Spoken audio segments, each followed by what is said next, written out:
Tu peux y aller. Donc le modèle du haut et le modèle inférieur est monté sur l'articulateur. J'ai mis un scotch ici pour éviter qu'il se décolle, hein, pour pouvoir le repositionner. Donc je voudrais simplement commencer par une chose, c'est le choix des dents, parce qu'on n'en a pas parlé tout à l'heure, Jean-Paul. Alors je ne sais pas comment tu veux faire.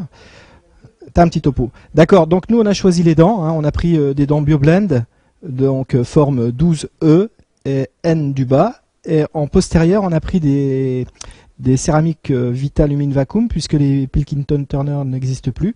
Et donc on a pris des Vitalumine Vacuum en 44C, postérieur par 16. Alors je voudrais commencer par la ligne du sourire. Tout à l'heure on a parlé de la ligne du sourire, on a dit, il y a quelqu'un a dit elle n'est pas tracée. La ligne du sourire, il faut savoir que pour nous au laboratoire, c'est pas le sourire du patient qui nous intéresse, c'est simplement la hauteur de la dent en fait, de la centrale. Donc je vais vous montrer. Là, j'ai repéré donc la ligne de sourire que Jean-Paul a tracée. Hein, voilà, avec un compas à pointe sèche. Et je vais le reporter sur les dents qu'on a choisies. C'est-à-dire qu'on a choisi une centrale. Vous voyez ? Vous voyez que cette dent, elle va vraiment parfaitement dans l'espace que m'a laissé Jean-Paul pour le montage. Hein ? Voilà. On aurait pu choisir aussi dans les teintes Vita ou en forme Vitalumine Vacuum. Cette forme-là, on avait choisi aussi la 745, qui était un peu plus triangulaire et un peu plus haute. Vous voyez ? Donc on servira des dents BioBlend. Alors je voudrais revenir sur le tracé, sur les modèles. Là j'ai tracé, et je traçais en fait en même temps que Jean-Paul vous parlait tout à l'heure. Donc je vais vous expliquer ce que j'ai tracé. Alors, ici j'ai tracé le sommet de la crête. Je l'ai fait passer par le tiers externe du tubercule rétromolaire. Ici, si on peut voir. Là j'ai le trigone, que j'ai partagé en 3 parties égales, et j'ai tiré un trait au niveau de la partie postérieure ici, que j'ai prolongé sur la crête en passant par la supposée pointe de la canine, ici, au niveau antérieur. Voilà. À ce niveau-là. D'accord ? On a fait de même sur le côté droit. Donc j'ai reporté ça sur le modèle, sur la ligne de crête. Au niveau supérieur, on peut venir sur le modèle supérieur. Oui, il n'y a pas de souci. Voilà. Au niveau supérieur, donc j'ai tracé un cercle au niveau du trigone. Je l'ai partagé avec une croix en 4 parties égales. J'ai pris le centre du quart externe et j'ai prolongé cette ligne sur le modèle. C'est mon axe de crête du haut qui passe par la pointe supposée de la canine ici. Voilà. J'ai fait la même chose sur le côté droit. J'ai repéré ma papille centrale ici et plus bas on va descendre les 2 fossettes, le centre du modèle. Au niveau du modèle inférieur,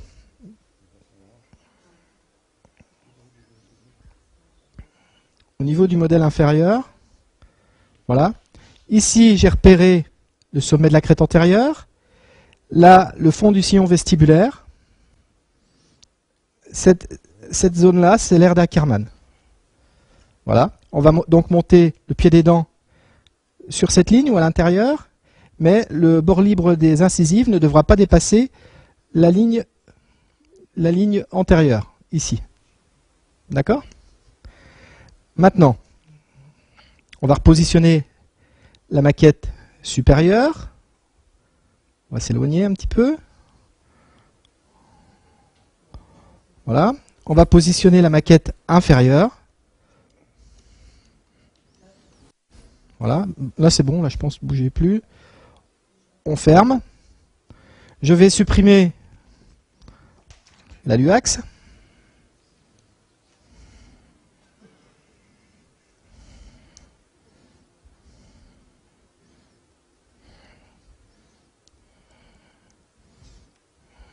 Voilà, pas tout, hein, c'est simplement pour avoir un calage, pour pas être gêné au niveau du montage. Maintenant, je prends de la pâte à modeler, ou du silicone, ou de la pâte de Caire, ou de la cire, ce que vous voulez, ce que vous avez sous la main. Je la modèle. Voilà. Et là, maintenant, je vais la positionner. Vous voyez, en bas, comme ça, sur le bourrelet du bas, au niveau vestibulaire. Voilà.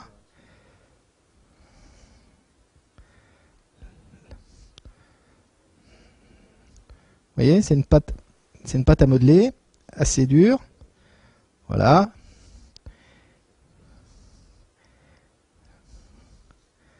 Et je la mets à ras du bourrelet supérieur. Ensuite, je vais reporter, je vais enlever la tige comme ça pour qu'on voit bien. Vous voyez? Maintenant, je vais reporter la médiane. Les deux points de canine. Bah, j'en ai qu'une. Je suppose que celle-ci sera par ici. Voilà. Maintenant, je vais supprimer. Alors, il y a deux possibilités. Soit on supprime le bourrelet en cire du haut. Moi, je vais le conserver parce que j'ai réalisé déjà une base résine. Et je vais donc remplacer cette base, le bourrelet, par la base. Vous voyez? Et c'est là où je vais monter mes dents maintenant sur la base supérieure. Alors comme le disait Jean-Paul tout à l'heure, quelle que soit la technique, on commence toujours par les dents antérieures supérieures. Quelles que soient les techniques. Donc, dans un premier temps, je vais donc me servir de mon bec benzène. Là, je vais l'allumer. Je vais prendre, alors j'utilise une cire à montage de chez Schuller. C'est des petites baguettes là qui sont un peu collantes, un peu comme de la cire collante, orangée, très pratique. Attendez, je vais revenir sur le modèle. Voilà. Voilà. Et donc je vais placer cette bande là au niveau antérieur. Simplement, centrale, latérale et canine. J'ai pas besoin de plus hein, pour l'instant. Alors j'utilise un couteau à cire pour le montage, qui a une forme un peu spéciale. Frédéric, oui. Est-ce que tu pourras, tout à l'heure, quand tu vas faire le montage des antérieurs, si tu peux simplement tracer les lignes, la ligne de la papille et la ligne antérieure du bourrelet, pour qu'on voit qu'elles sont bien dedans après. Au niveau du bas? Du haut, tu sais, les antérieurs, tu traces la ligne de la papille et tu traces la ligne antérieure du bourrelet. D'accord. Ici. Voilà, tu feras ça tout à l'heure. Est-ce que je peux reprendre et tu fais ton montage? Je fais le montage, oui, il n'y a pas de souci. Et à ce moment-là, on y va. Bien. Alors, pendant que Frédéric commence son montage, il va vous expliquer tout ça. On va parler un petit peu maintenant d'esthétique. Mais avant, voilà, je voudrais terminer sur ces séquences occlusales, empreintes et occlusion, en vous montrant que la simplicité, c'est la sécurité. Et je ne suis pas allé chercher des choses trop loin, je vous ai montré du simple. Voilà ici une patiente qui est esthétiquement correcte, avec les lèvres bien soutenues, et vous voyez qu'esthétiquement ça passe. Mais fonctionnellement, elle ne peut pas manger. Ça résume tout ce que je viens de vous dire. Quand on regarde ses dents, bon, elles sont un peu usées, mais elle a un petit sourire. Mais quand on regarde ses prothèses, déjà là, vous voyez une chose qui ne doit pas exister. Ce qui ne doit pas exister et ce qui doit vous frapper à ce niveau-là, c'est ça. L'épaisseur des bourrelets là, elle n'est pas normale. Si vous commencez à remettre de la cire partout sur vos bourrelets, c'est que vos dents, elles ne sont pas à la bonne place. Et que vous allez soutenir votre lèvre en trichant sur le rose alors que c'est le blanc qu'il faut avancer. Ça, c'est moche. Ça, vous voyez que les limites ne sont pas bonnes. Eh bien, regardez. Vue d'avion, je suis sur la papille et mon bord antérieur, il est là. Mes dents, elles devraient être là. Et tout ça, c'est trop en recul. Donc ça ne va pas, fonctionnellement parlant. Et en bas, j'ai la prison à l'angle dont je vous parlais tout à l'heure. J'ai tout qui ne va pas là. C'est beaucoup trop rentré. j'ai mon contact antérieur, que je ne dois pas avoir, et je monte au-dessus des tubercules rétromolaires à l'arrière. Voilà, tout ce qui est faux. Et on a triché, on a triché en remettant plein de cire là pour essayer de soutenir la lèvre, alors que les dents, elles devraient être ici, dans le prolongement. OK? Et donc, cette patiente ne peut pas fonctionner. Alors, on a refait des prothèses. Voilà avant, voilà après. Là, c'est logique. J'ai des fonds de sillon, tout à fait logique. J'ai mon joint postérieur bien où je vous l'ai dit. J'ai mon concavité, mes freins, etc. Voilà. Regardez, c'est revu et corrigé. Plan occlusal, dentalé, 2/3 du tubercule. Je recouvre mon tubercule et je suis symétrique à droite et à gauche.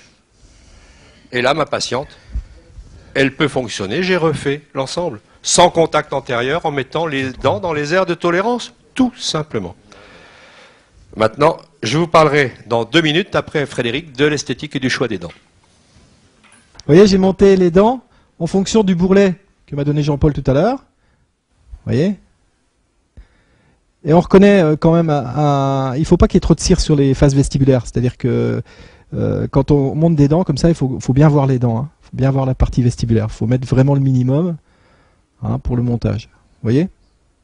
Voilà, maintenant je vais passer à moi je monte le bloc incisif du bas, inférieur tout de suite, pour situer mon espace et mes passages. Donc maintenant je vais positionner le bloc incisif du bas.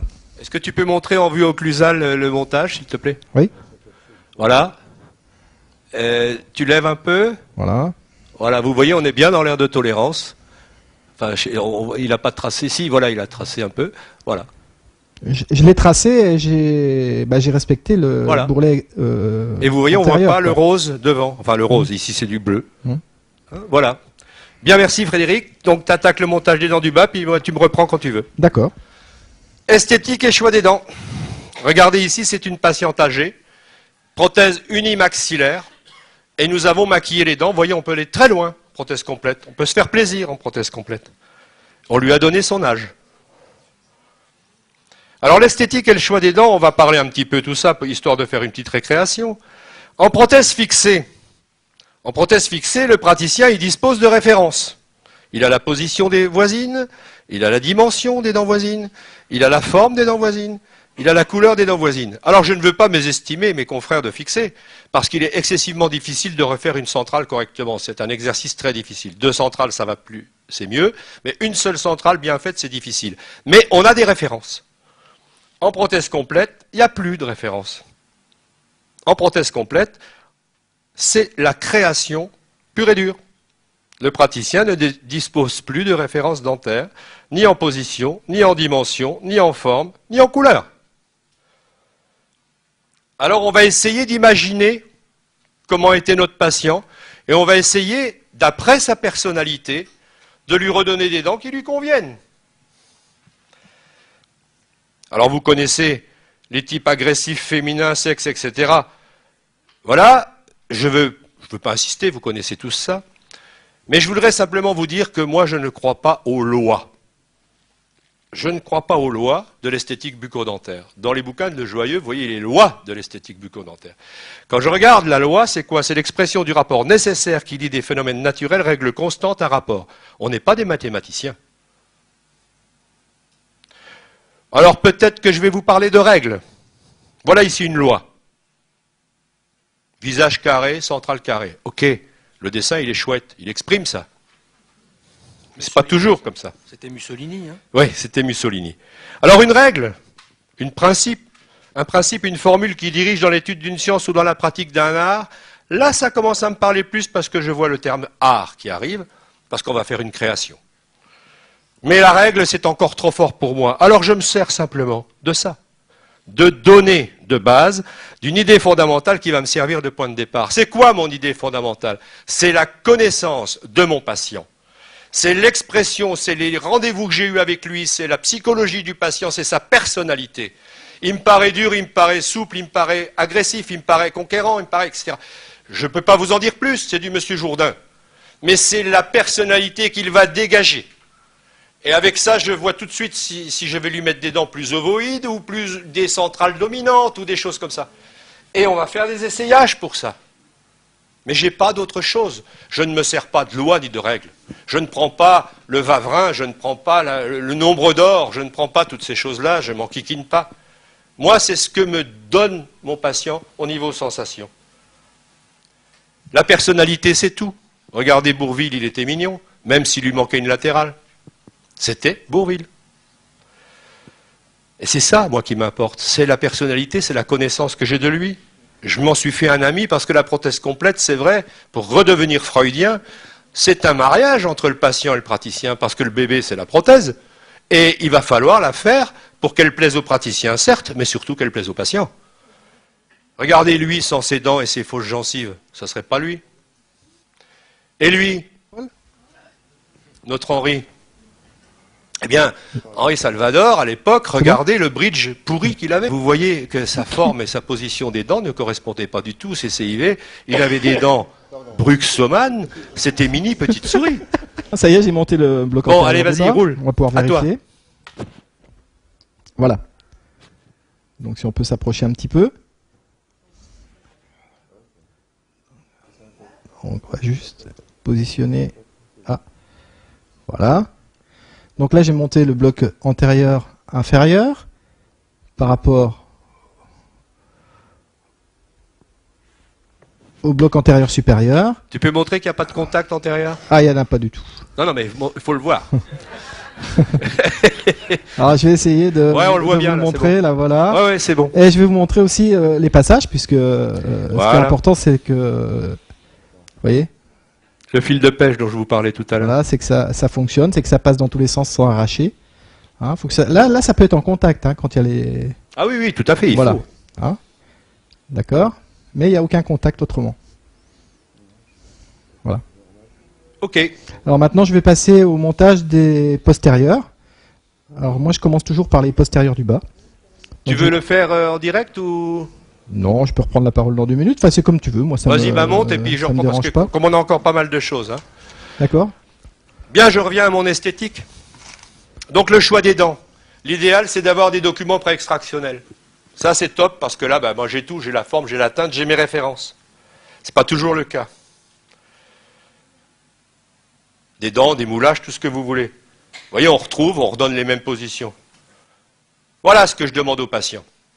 La photo de mariée. En général, les patients qui ont 80 ans arrivent avec la photo où madame sort de l'attraction avant avec un magnifique bouquet de lys blanc. Et ça me parle beaucoup. Et même si les photos sont petites, j'ai des loupes. Donc avec ça, on arrive à voir le soutien de lèvres et tout. Mais, je vous mets en garde devant ce genre de document. Si vous demandez au patient ou à la patiente de revenir avec des photos d'elle quand elle était dentée, vous allez lui engrammer des souvenirs. Elle va les rechercher dans son grenier, elle va retrouver la photo, et elle va ne plus avoir de cesse que de vouloir que vous soyez exactement comme ça. Alors dites-lui, tout de suite, mise en garde, madame, je vous demande des photos, mais s'il vous plaît, on va s'en servir comme d'une base de départ, parce que si vous avez perdu vos dents, c'est peut-être à cause de leur position, etc. Donc on rectifiera, mais ne vous remettez pas en tête qu'on va faire exactement la même chose. C'est une base. Une fois que vous avez dit ça, ça va, il a compris. Et vous refaites donc des dents triangulaires, ovoïdes, etc. On choisit des teintes. Vous avez tous, en cabinet, choisi la teinte de vos dents, la couleur plutôt de vos dents, lorsque vous allez placer les dents. Vous choisissez des teintes jaunes, grises ou blanches. Ne parlez pas comme ça devant le patient parce qu'il va s'affoler. Parlez de nuances. Dites-lui, voilà, monsieur, je vais prendre des nuances dans les gris, dans les jaunes, parce que les dents blanches, ça n'existe pas.